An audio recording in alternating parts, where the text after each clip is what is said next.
My name is Stephen Wechter, and I'm going to be talking about the Dover Castle's architectural history and the background information on it, with the interior and exterior design and the construction of it. I found the Dover Castle very interesting because it was built 9 centuries ago, and it's still standing to this day with the same stone that they built back then. Background information on the Dover Castle is that it was one of the many castles built for medieval warfare. The castle is known as the Key of England, which was the first castle of its kind in England. In 1179 and 1189, during this decade, the castle was built as one of the most advanced designs. William Henry II built the castle. The Dover Castle has guarded the shortest sea crossing between England and continental Europe for 9 centuries. Its strategic significance is equaled solely by the Tower of London and Windsor Castle. Dover Castle covers a space that's nearly 50% bigger than the Windsor Castle, making it England's largest citadel. When William the Conqueror and his Norman forces invaded England in 1066, they stumbled on a citadel at Dover made solely of clay, collapsing below its personal weight after the Normans set fire to the place. The citadel was rebuilt, utilizing the clay for the flooring of the castle. The exterior building of the Dover Castle was officially completed in 1256, which is when it reached its maximum strength. Most work was carried out by the chief architect, who is the master mason, only known by Maurice. They created an outer curtain wall that ran all the way around the castle up to a mile long. As you can see right here, it wraps around the whole castle, and then there's an inner bailey that wraps around the castle as well. The Dover Castle also had a moat, which was on the inner bailey.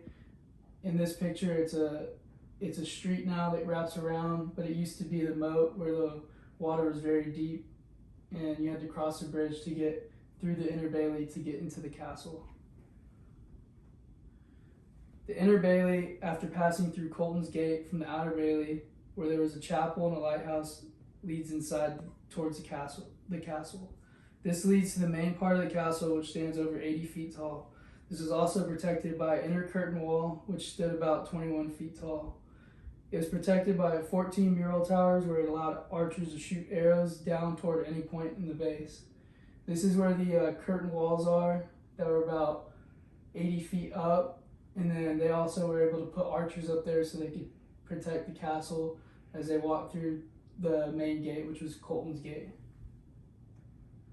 The interior of the castle was filled with rich, vibrant colors. There were three floors to the castle, and the topmost was home to the king.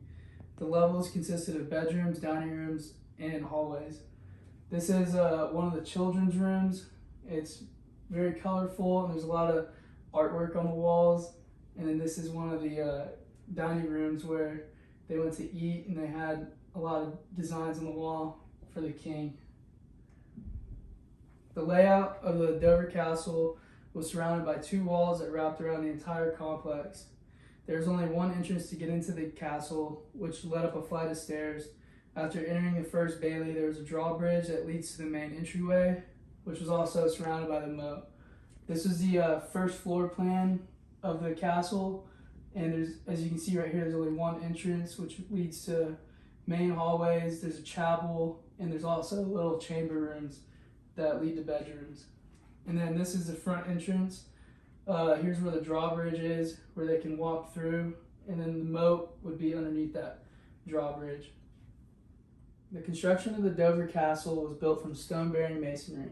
The whole thing was built using concrete blocks for the interior and the exterior. The walls were about 20 feet thick and about 80 feet high, just standing a little bit under 100 feet.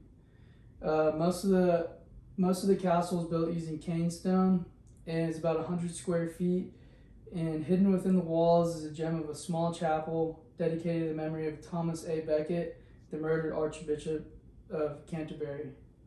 As you can see, the thickness of the walls, how it wraps all the way around the castle, and you can see the height of it, and you see pretty much the entire thing is built of stone, except for the flooring on the inside of the castle was made of clay that was left there from the previous wars that were fought.